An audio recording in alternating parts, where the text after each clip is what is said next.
Trevor, thank you for joining us. So what were the factors that led you to choose this outstanding group? Great to join you guys, Rich. Look, there's a whole bunch of things that play into it. For sure, you're wanting to find guys that you know that your personality can meld with, guys that can complement your strengths and your weaknesses. Another thing that I thought was extremely important for me was to find guys that could cover all the different languages and cultures that our team represents.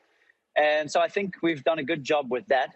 And the cherry on the cake, really, for me, is just what amazing careers that these players have had, winning the biggest tournaments on the biggest stages, from tour championships to the players to major championships. So I think we've got a nice blend of experience and youth.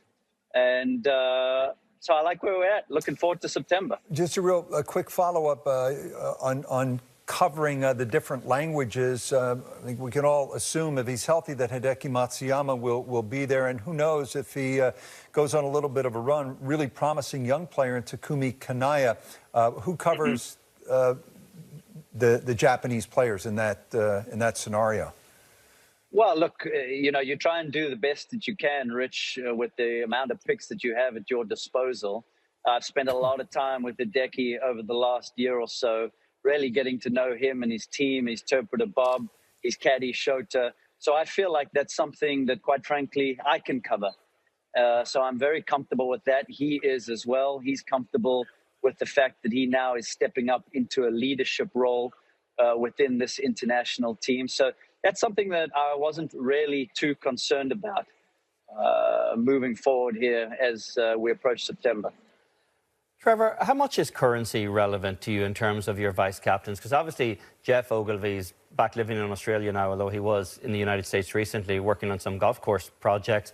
KJ and Mike Weir are a little older. Camilo is obviously the most relevant in terms of the playing activity right now. Is that a consideration at all, how much time these assistant captains will spend around your potential team members in the run-up to the President's Cup?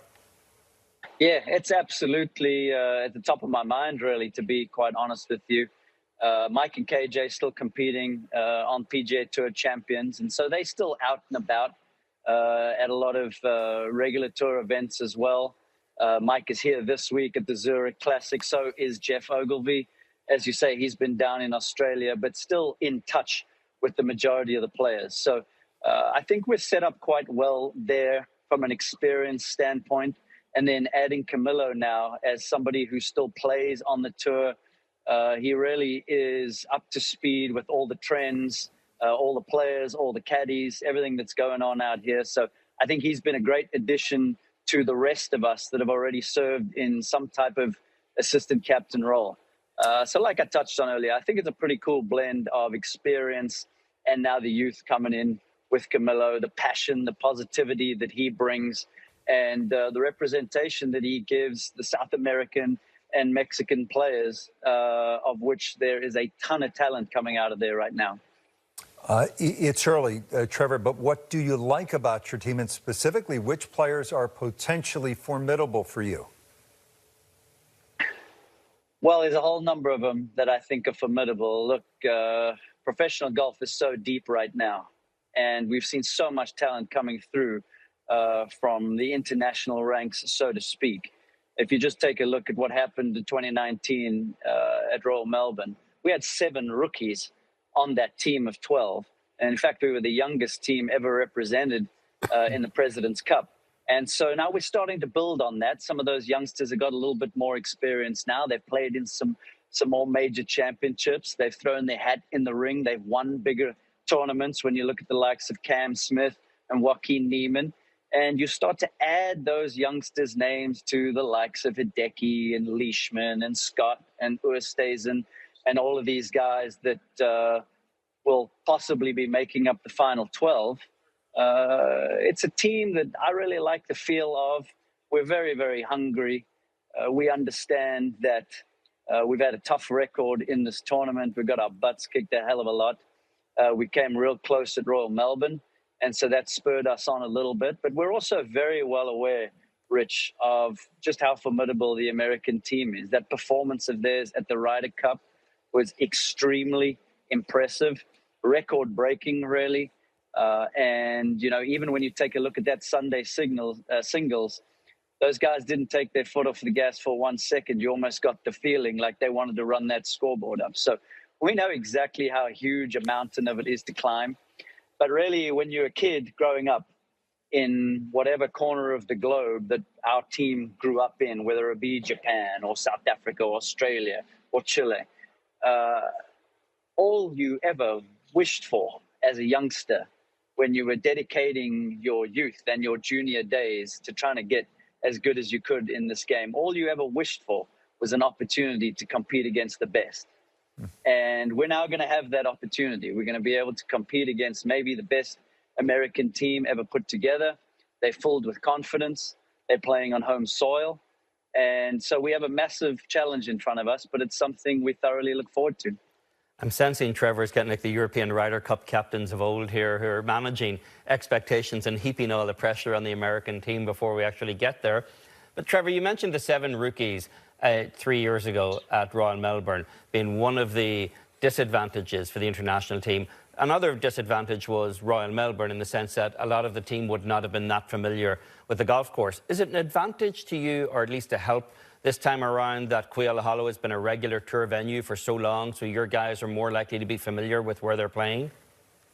Well, I mean, funny enough, we actually saw it the other way down at Royal Melbourne. We thought that the fact that not many of the players on both teams had played that course was to our advantage, particularly because our captain was Ernie Els, and he had had such an amazing record at that particular golf course. So he really could provide us with a blueprint of how to plot our way around that golf course. And so the youngsters on that team really, they just sucked that up like they were a sponge, and they were great listeners. And when you have that kind of talent and you add a little bit of knowledge like that, I think that's why we saw some really good golf from our team in the first few days. Like you say, Quail Hollow, everybody knows it. There's going to be nobody on either team that hasn't played that golf course, maybe even played a major championship there when the PGA was there a few years back. Definitely have played the tour event, the Wells Fargo, that's been there for a number of years. So there's going to be no surprises for anybody from a golf course standpoint at Quail Hollow. So it's going to be interesting to see how Captain Love decides to set the golf course up. I'm sure there's not going to be very much rough, and the greens are going to be lightning fast and extremely firm. That's what I'm anticipating. Hopefully the weather plays along for him from that standpoint so that he can get the golf course exactly how it wants. And we'll give it our best shot, man. We just cannot wait for this opportunity. I love Charlotte. I've spent a ton of time there over the years. It's an amazing city, an amazing sporting city. And there's going to be a lot of fans out there supporting their team. It's going to be a lot of fun. Trevor, you touched on this a little bit earlier. I'd like, if possible, to go a tiny bit deeper. One of the challenges has always been for the international side, bridging these cultural divides. Talking about language, customs, all of it. Specifically, how have you tried to do that? You got to invest time. You got to invest time, Rich. It's just like anything. You have to be able to get in there, in and amongst these players, start to understand what makes them tick, start to understand what their strengths and weaknesses are, maybe what their insecurities and vulnerabilities are, and then you move from there, trying to complement that in the best way possible. And really for us as captains, a group of captains that is now completed today, and our partners, our wives that are with us, we're just trying to make sure that we have all the ancillary stuff covered. Make sure that we get the correct foods for these guys. And you got to understand, with all these different cultures that we represent, what our buffet line looks like. I mean, we need to make sure that there's a lot of different things covered. And so those are the tiny little things that maybe nobody thinks of that are extremely important to us, to make sure that all these players and their families are comfortable, they're at ease, because I've just found over the years that is when professional athletes perform their best, is when they are able to be authentic, when they're able to be comfortable and comfortable in their own skin. So that's our job as captains, really. And once we've done that, it's up to these guys to bring their own game. I think you have a chance to put together a really good team. I'm looking at the depth there. I think you have some depth that maybe you didn't in years past. what our old colleague Frank Nobilo, you work with Frank at CBS, used to call the tail of the lineup, I think is much stronger when you go down to Corey Connors and maybe a Mito Pereira, Carlos Ortiz, a Mackenzie Hughes, Min Woo Lee, all these guys that'll be competing to make your team. You're talking about 11 guys on the international side in the top 50 of the world, 6 in the top 20. And I think they have an excellent captain, too. Trevor, thank you for joining us. We really appreciate it. Good luck going forward. It's great to join you guys. Thanks so much for having me on.